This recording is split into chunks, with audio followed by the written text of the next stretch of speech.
Yung dating bahain dito na area pagka high tide, yan yung yan, diba? Taas na. Yung lakas ng agos, oh. High tide nga. Yung galing dyan sa may Manila Bay na tubig. Ito siya. Sobrang lakas ng agos. Ang airport na ito ay isa sa pinakamoderno, pinakamahal at pinakamalaking airport sa Pilipinas pag ito ay natapos na. Itatayo ito sa 2,500 hectares na bahagi ng Manila Bay na may planong magkaroon ng 4 na runways at expandable ito hanggang 6 na kayang mag-accommodate ng 100 million passengers every year. Ang paligid nito ay magkaroon ng seaports, residential area at industrial zone na itatayo para sa komersyo at turismo. Meron ng semento dun, oh. Yan natin. Yan na yung airport, ang lapit na, oh. Diba? Meron ng excavator, oh. Ang may padahanan natin yan. Ito yung silingon nila dito. Oh, diba? Sarap dito, hangin. Yan, oh, bumigay na ito. Matipak tong ano dito, pinaka lupa nya.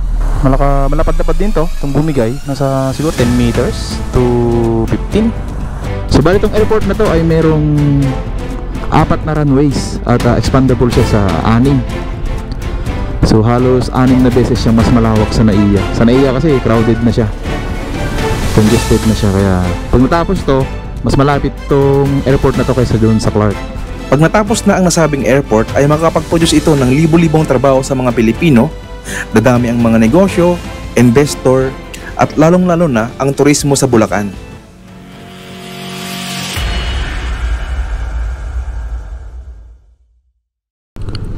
Good morning guys, nandito tayo sa may bandang Taliptip boundary, Taliptip, Bulacan.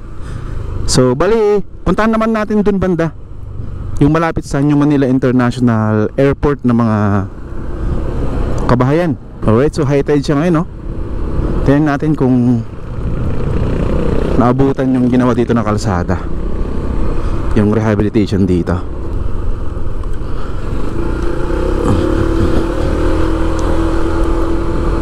Mayroong barko dun, oh. Laki. Nag-roving yata. Meron din ginagawang dike dun, oh, sa kabila. Mukhang tapos na, eh. Yung dating bahain dito na area pagka high tide, yan yung yan, diba? Taas na. Good job. Ito siya. Ayun kalsada, oh. Dati ganyan kababa. Kaya pag high tide ay talagang aabutin. Pero ngayon sobrang taas na tong kalsada dito. Kakatapos lang ta. Pero hopefully ituloy nila hanggang dun sa may pinakadulo dun, malapit sa may barangay hall. Kasi hindi pa to yung peak ng ano, eh, high tide dito. Ayan, oh, taas. Yan, ito yung dating kalsada. Tapos may mga barge dito. Mukhang mag-start sila ngayon ulit, ah. Sa punta natin yung pinakadulo dun, tsaka yun sa may court na pinuntahan natin nung nakaraan 1 month ago. Tingnan natin. Let's go. Ayan, yun sa may blue na ano yan, bubong. Oh, may gamit sila dyan, oh. May malaking birds dyan. Tingnan natin. Tingnan natin dyan yung ginagawang dike.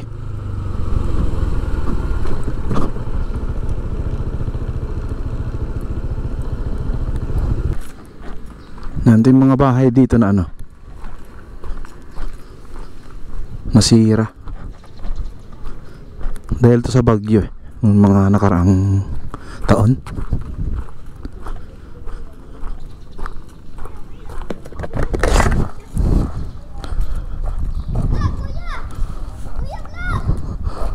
Kuya Vlog. Ay, wait kayo? Ay, di kuya. Ay, kuya. May nakuha na kayo? Wala pa po, eh. Kilala ko. Nakuha ka ng sticker dati? Sticker? Yung nakamotor? Oo. Ikaw ba yun, kuya? Oo, syempre. Hindi ko nakakuha yan. Oo, maya. Sana yung nahuli nyo? Sticker ko eh. Ha? Nasa bike pa yung sticker. Ay, yung ano, yung motor na kulay pula. Hmm. Ayun, kaso wala pa akong sticker eh. Ah, mamaya, bigyan kita mamaya. Wait lang ha. Dito lang ha. Ah, dito tayo. Meron ditong ginagawang ano, dike. Parang ano din yan eh, flood control.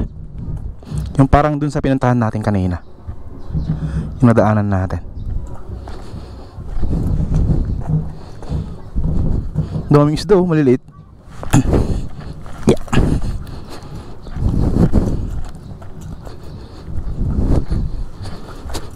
Ito yung bahay dito na ano, nasira. Yung lakas ng agos oh. High tide nga. Yung galing dyan sa may Manila Bay na tubig. Ito siya. Sobrang lakas ng agos. Na-isolate na pala dito. Para natambakan na siya yung mga barangay dyan, para hindi pasukin ng tubig pagka mataas yung tubig dito sa may Manila Bay. Oh, may barko dyan oh. Wow, ganda. Tapos meron silang barge dito. Ito yung progress ng ano yung last update natin. Kasi gagawa sila ng ano dito, dike, papunta dun sa may airport. O dito, palibot dito sa may barangay na yan.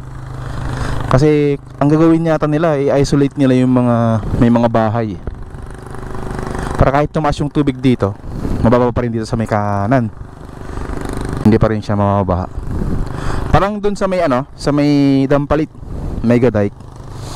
Ganun yung gagawin nila dito. Ayos. Ang lakas ng ano, tubig oh. Kaya kung mapansin nyo dito, mababa yung tubig dyan, pero dito mataas oh. So high tide nga.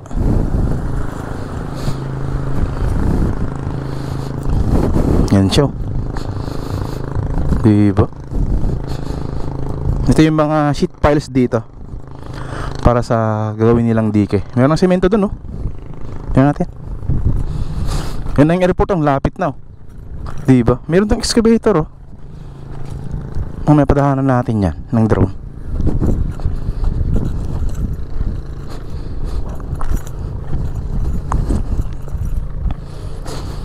Yan oh. Malapad din tong ano dito, malaking pilapil. Pero ano to, dike. Meron ng semento dyan oh.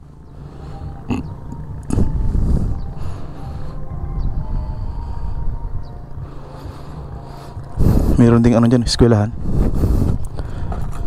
Tapos ang gandang bahay ito. Oh, ang ganda. Pinakaunang, sinaunang ano, bahay. Ayan oh. Diba?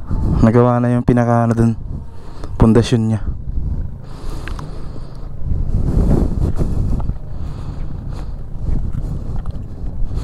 Ganda dito. Ito yung tapos dito. Yung tapos na. Ano yung aso dito?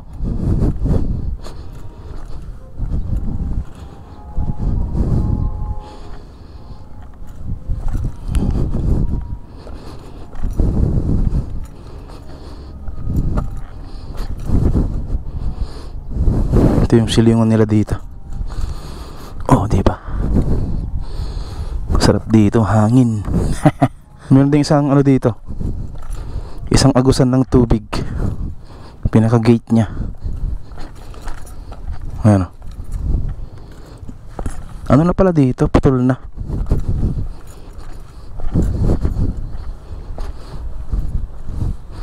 Ano, may gate din dito. Lakas din yung ano, agos nya. Malapad siya. Parang bumigay ito ah.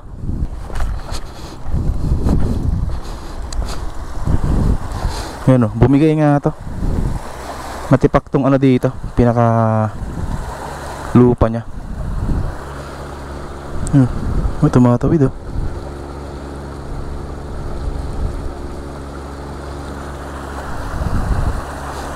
Yan, sobrang lakas kasi ng ano dito, current pag ano, high tide. Malapad-lapad din to, itong bumigay. Nasa siguro 10 meters to 15. Yan, tapos may mga bahay pa dyan, no? Maliliit. Ayun yung pinakamalapit. Napuntahan natin yung saan banda yun. Dito tayo galing kanina. Saan banda yun? Ay, doon tayo galing nung mga nakaraang mga vlog natin. Tapos malapit na tayo doon sa may airport, doon sa may excavator na yun. May bahay doon na ano, nabando na. Yan, dito naman yung kabilang parte niya. Hanggang doon yun, yung airport.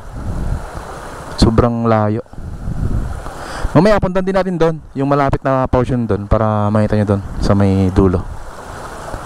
Kasi may ginagawa ding mga ano dyan, kalsada. Yan, alright. Dito tayo. Kuya. Sticker yan. Saan? Tingin? Thank. Ayos. May nahuli ka na? Ano yan?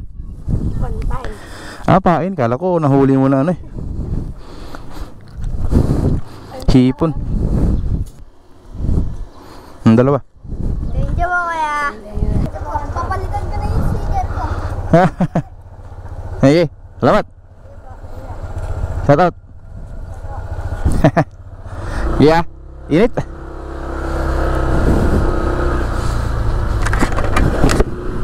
Punta naman natin doon banda, yung ginagawang kalsada doon. Yung ano, yung progress. Right, let's go. Init. Yan, ginagawa na rin dito yung kalsada. Yan o, sa may malapit sa dulo, sa may boundary. Yan, sa may boundary ng Perez. Ayan o, di ba? Ito yung ginagawa dito. Na-extend siya ulit. Halos lahat ng kalsada dito ginagawa na. Naghanda sila sa mga high tide sa August, September yan. High tide na yan. Marami ng high tide.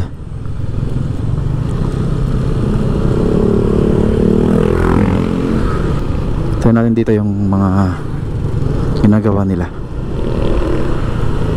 Meron din dito. Ito yung isang rehabilitation ito. Hindi ko alam kung meron pa dito. Ito. Mamaya dahan natin yan. Dito muna tayo. Yan. Hindi ko alam kung meron dito. Kasi sira na rin yung dito kalsada. Ayan o.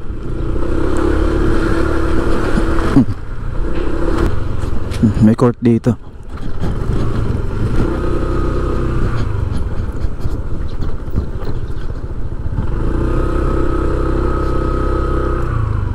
Ano to? Parang goma. Sa tsinelas. Ganda. Yung pinatanggalan ng tsinelas. Ganyan pala yun. Yan o. Yan na yung airport o. Maraming isda o. Wala na yata dito. Sira na yung court nila dito. Tingnan natin sa unahan kung meron doon. Yun lang yata yung ginawang ano dyan, rehabilitation. Wala na.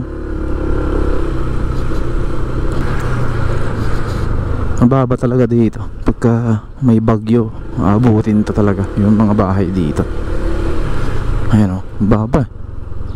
Dito parang may fish pond dito. Ito na yun. Pag high tide tsaka samahan ng bagyo, talagang aapaw dito. Kailangan yung bahay mo mataas. Yun to pala dito. First time na rin dumaan dito. Talagang ano to, coastal area ng Taliptip, Bambang tsaka Perez. Maganda mga bahay dito. Ang tataas, ang lalaki. Dito mataas na to. Nagawa na rin dito. Kaya lang, maiksi lang yata to. Meron din pala mga ilan-ilan dito na Nagawa na. Parang mahaba to ah. Tignan natin. Ang ganda ng bahay dito. Sarap ng ano dito. Hangin.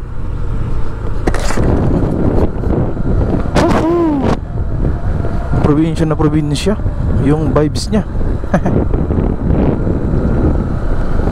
Yan na yung airport to.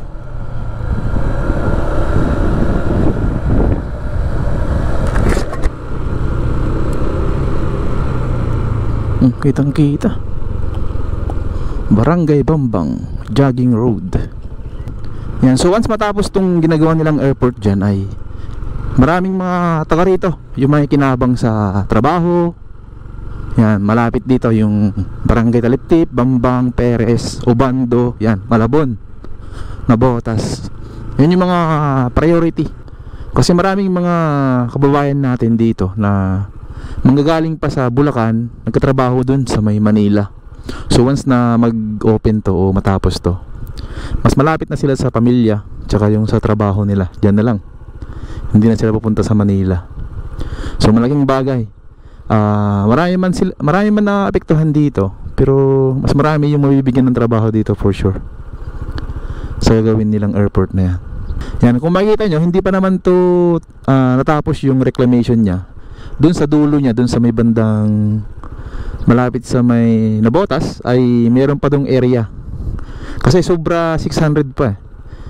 500 to 600 hectares pa yung kulang niya bago matapos tong 2,500 hectares na reclamation dito.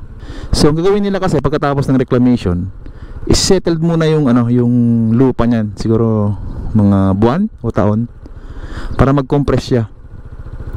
Hindi lang yung dynamic compaction yung nagko-compress yan, sinisettle din yan ng mga ilang buwan o taon. So bali tong airport na to ay merong 4 na runways at expandable siya sa 6. So halos 6 na beses siyang mas malawak sa NAIA. Sa NAIA kasi crowded na siya, congested na siya, kaya pag natapos to, mas malapit tong airport na to kaysa doon sa Clark. So hopefully ay matapos agad to.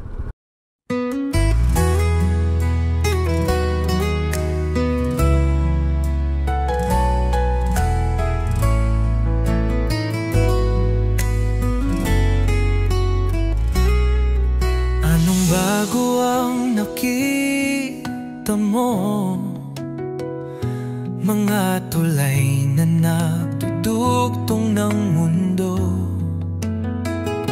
kalsadang abot ang bawat tahanan, liwanag sa bukas ating susungin, daang nilalakaran sa pangarap, makabagong hangin ang sa atin nagpala, bahay na matayo parang tumutulong, pag-asang di malayo, itutuloy lang natin.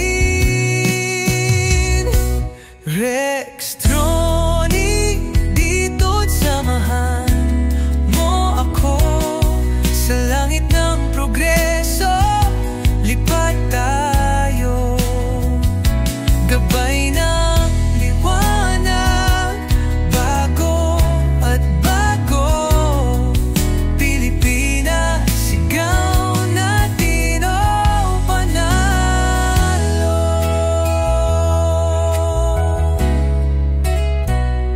Hanggang saan abutin ang ating tanaw, kung may bayani, kamay na gumalaw, walang imposible basta tayo tiklop sa nayon, sigaw sa syudad dito. Bawat kwento laging may pundasyon, sa gitna ng hamon matibay na solusyon. Infrastruktura di mapipigilan, handog na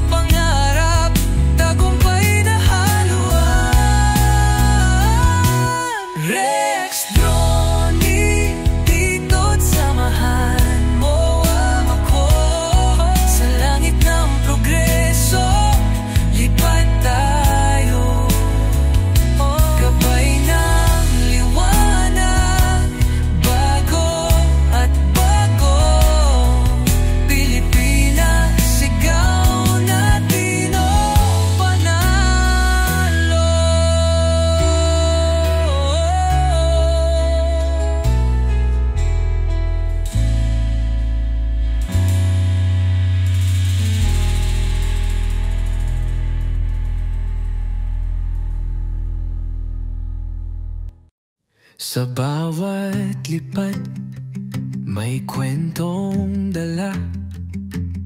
Mga daan at tulay nakahanga-hanga, tinatawid ang kinabukasan ng bansa.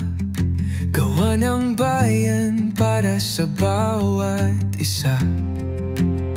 Lipad ng pangarap, tanaw ang liwanag. Sa kabila ng hamon tayo'y naglalakad. Mula sa himpapawid, tanaw ang ganda. Bawat infrastruktura ng ating bansa. Ang ilog, tulay at mga kalsada, kulay ng pag-angat sa bawat kalsada. Matatag na pundasyon ng bagong bukas, pag-unlad na gabay ng ating landas. Lipad ng pangarap, tanaw ang liwanag. Sa kabila ng hamon tayo'y naglalakad. Mula sa himpapawid, tanaw ang ganda. Bawat infrastruktura ng ating bansa.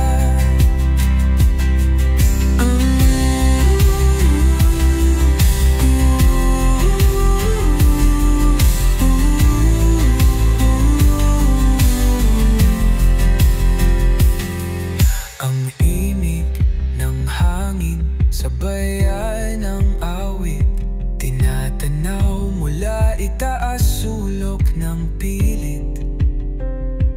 Liparin ang mundo, kulayan ng saya. Pinoy na gawa naman sa diwata. Lipad ng pangarap, tanaw ang liwanag. Sa kabila ng hamon tayo'y naglalakad. Mula sa himpapawid, tanaw ang ganda. Bawat infrastruktura ng ating bansa.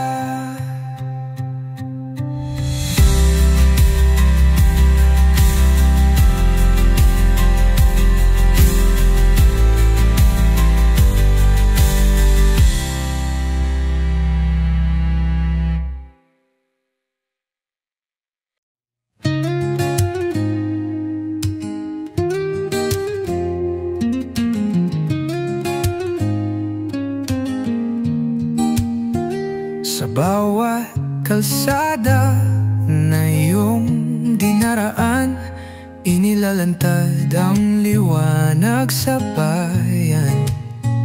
Mga proyektong galing sa puso't lakas. Sa lens ng kamera mo sila'y wagkas. Ikot ng drone, tanaw ang daigdig. Mga tulay at daan, sa ilog ay tumawid. Mga gusaling tinatayo, muling umusbong. Ipinapakita mo kung saan tayo ayo'y tutuong. Orex Drone TV, ikaw ang saksi sa pagbabago ng ating bayan. Sa bawat kwento, ito'y buhay mong hatid. Pilipinas ang ating pagmamalaki, panindig.